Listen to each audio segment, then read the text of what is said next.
বিভিন্ন রকমের ইবাদত, আমরা তো তারাবি তাহাজ্জুদে আছি, কোরআন তেলাওয়াতে আছি। এই সুযোগকে কিভাবে একটু বেশি করে কাজে লাগাতে পারি, আর শেষ দিকে আসলে লাইলাতুল কদর এবং শেষ দিনগুলোতে দোয়ার পরিমাণ বাড়িয়ে দেওয়া উচিত। কারণ আমাদের আমল তো যতই চেষ্টা করি পরিমাণ একদম কমেই থাকে, সেটাকে পূরণ করার জন্য আল্লাহর কাছে একটি দরখাস্তের দরজা খোলা আছে, দোয়া। এই জন্য মা আয়েশা রাদিয়াল্লাহু আনহাকে যখন তিনি বললেন যে কি বলবো, কি দোয়া করবো, কি আমল করবো, তিনি যে দোয়াটা বলে দিলেন, আল্লাহুম্মা ইন্নাকা আফুউন তুহিব্বুল আফওয়া ফা'ফু আননি, যে আল্লাহ আপনি অনেক ক্ষমাশীল, ক্ষমা করা খুব পছন্দ করেন, আপনি আমাকে ক্ষমা করে দিন, মাফ করে দিন। এই যে দোয়া, এই দোয়াটা একটি বড় ইবাদত। দোয়া অনেক বড় ইবাদত। আমাদের কাছে হয়তো নামাজ ইবাদত মনে হয়, কোরআন তেলাওয়াত ইবাদত মনে হয়, দোয়া তো কিছু একটা চাইলাম আমি শুধুমাত্র, কিন্তু এই চাওয়াটাই আসল ইবাদত। হাদিসে এসেছে দোয়াই তো আসল ইবাদত।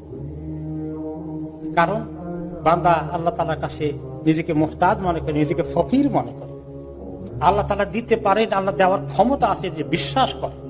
এটাই তো আসল ইবাদতের রূহ, যে আমার আল্লাহর সবকিছু আছে, সমস্ত কিছু উনি দিতে পারেন, সমস্ত পাওয়ার ওনার হাতে, আমার কাছে কিচ্ছু নাই, আমি ফকির, আমি মুহতাজ। এই কথাগুলি দোয়ার মধ্যে ফুটে ফুটে। তো সেই জন্য দোয়ার দিকে ফোকাস করতে হবে শেষ দিনগুলোতে বেশি করে। এবং আল্লাহ তাআলা এই জন্যই রমাদানের আমলের মধ্যে সিয়ামের কথা, কিয়ামের কথা, রোজা নামাজের কথা, দান খয়রাতের কথা, এগুলো সব শেষ করে এই সিয়ামের আলোচনাগুলো সূরা বাকারা শেষ করেছেন দোয়া দিয়ে। সেখানে আল্লাহ তাআলা বলেছেন যে তোমরা আল্লাহর কাছে দোয়া করো। যে আমরা বান্দাদের জিজ্ঞেস করে যে আমি কোথায়, আমি কত দূরে, বলে দেন আমি অনেক কাছে। আমার বান্দারা তখন দোয়া করে, আমি তাদের দোয়া কবুল করে ফেলি, দোয়া আমি শুনি। তো এইভাবে আল্লাহ তাআলা দোয়ার দিকে আমাদেরকে ইঙ্গিত করেছেন, যেটা রমাদানের অন্যতম আমল। আর যারা দোয়া করবে না, বেশি করে না দোয়া তেমন একটা, তারা অহংকারী বলে আল্লাহ তাআলা তাদেরকে ঘোষণা করেছেন।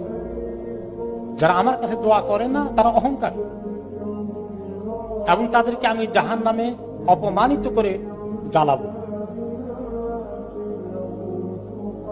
আর যে হাদিসে এসেছে, যে ব্যক্তি আল্লাহর কাছে দোয়া করে না, কিছু চায় না, আল্লাহ তার প্রতি রাগ গোসা হয়ে তাকায়, আল্লাহ তার প্রতি রাগ হয়ে থাকে। আর হাদিসে রাসূলুল্লাহ সাল্লাল্লাহু আলাইহি ওয়াসাল্লাম বলেছেন, দোয়া অনেক ফায়দা হয়। যে বিপদ নাজিল হয়েছে সেটার কারণেও, সেটার ভিত্তিতেও, সেটার প্রসঙ্গে ফায়দা হবে। আর যেটা এখনো নাজিল হয়নি সে ব্যাপারেও দোয়া কাজ করবে। কাজেই লোকেরা তোমরা দোয়া ছেড়ো না, দোয়া করতেই থাকো। তাকদীরের ফয়সালা কোনোদিনই যদি চেঞ্জ করে, সেটা হচ্ছে দোয়া। আল্লাহর কাছে তার দান থেকে তোমরা বেশি করে চাও, চাওয়ার জন্য আল্লাহ তাআলা আমাদেরকে হুকুম করেছেন, চাও বেশি করে। নবী করিম সাল্লাল্লাহু আলাইহি ওয়াসাল্লাম বললেন যে দোয়া করতে কৃপণতা করো না, ছোটখাটো বড় সব বিষয়ে আল্লাহর কাছে দোয়া করো। তোমার যত দরকার আছে নিজের চেষ্টা করার আগে দোয়া শুরু করে দাও। যত হাজত আছে সবগুলোর জন্য আল্লাহর কাছে আগে বলো। এমনকি তোমার লবণটা কোথায় খুঁজে পাচ্ছি না, এটা কোথায় পাবা, এটার জন্য আল্লাহর কাছে দোয়া করো।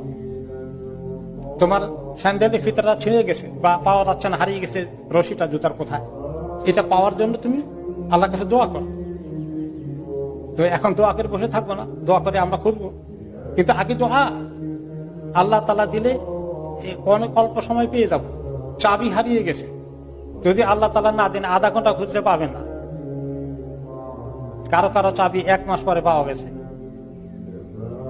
খুঁজতে খুঁজতে দান শেষ। কিন্তু আল্লাহ তাআলা মিলাইলে 5 মিনিটে, 2 মিনিটে, 3 মিনিটে হয়ে যাবে। আর আল্লাহ তাআলা দোয়াকে এত পছন্দ করে যে বান্দা যখন হাত তুলে চায়, হালাল কিছু চায়, হারাম কিছু চায় না, অন্যায় কিছু চায়, তখন আল্লাহ তাআলা, হাদিসে তিনি রাসূলুল্লাহ সাল্লাল্লাহু আলাইহি ওয়াসাল্লাম বলেন যে আল্লাহ তাআলা এত লজ্জিত, তিনি এত লজ্জা অনুভব করেন যে আমার কাছে চাইছে না দেই কেমনে। তিনি অনেক বড় দানশীল, তিনি কেমনে বখিলি করবেন। বান্দা যখন হাত তুলে কিছু চায়, খালি হাতে ফেরত দিতে আল্লাহর কাছে শরম লাগে। সুবহানাল্লাহ।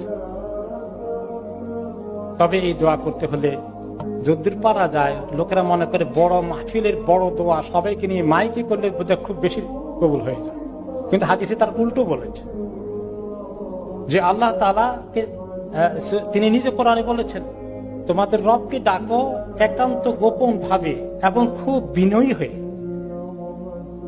তোমার কথা তুমি মনে মনে বলো। জাকারিয়া আলাইহিস সালাম নিদাআন খাফিয়া, তিনি আল্লাহকে খুব একের গোপনে ডেকেছেন, আমাকে আল্লাহ একটু সন্তান দেন।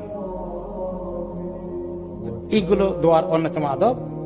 তবে দোয়া করতে হাত তুললাম আর মনোযোগ এদিকে সেদিকে নয়, খুব একান্ত মনোযোগী হয়ে আল্লাহ তাআলা কবুল করবেন এই আশা নিয়ে, আমার দোয়াকে আল্লাহ কবুল করবে, কতই করলাম লাভ তো হলো না, এরকম মানসিকতা নিয়ে নয়। আমি যত দোয়া করছি আল্লাহ তাআলা কবুল করছে। দোয়ার বিনিময়টা, দোয়ার প্রতিদানটা, দোয়ার জবাবটা কোনো সময় আল্লাহ নগদ দেন, কোনো সময় বাকি দিতেন। সেগুলোর মধ্যে আল্লাহর কাছে মাসলাহাত আমাদের চেয়ে বেশি জানা আছে। কিন্তু আমরা যেন মনে করি যে আমাদের যখনই দোয়া করি আমি মনোযোগ দিয়ে করি, আর সেই মনোযোগের দোয়া কি আল্লাহ তাআলা কবুল করেন।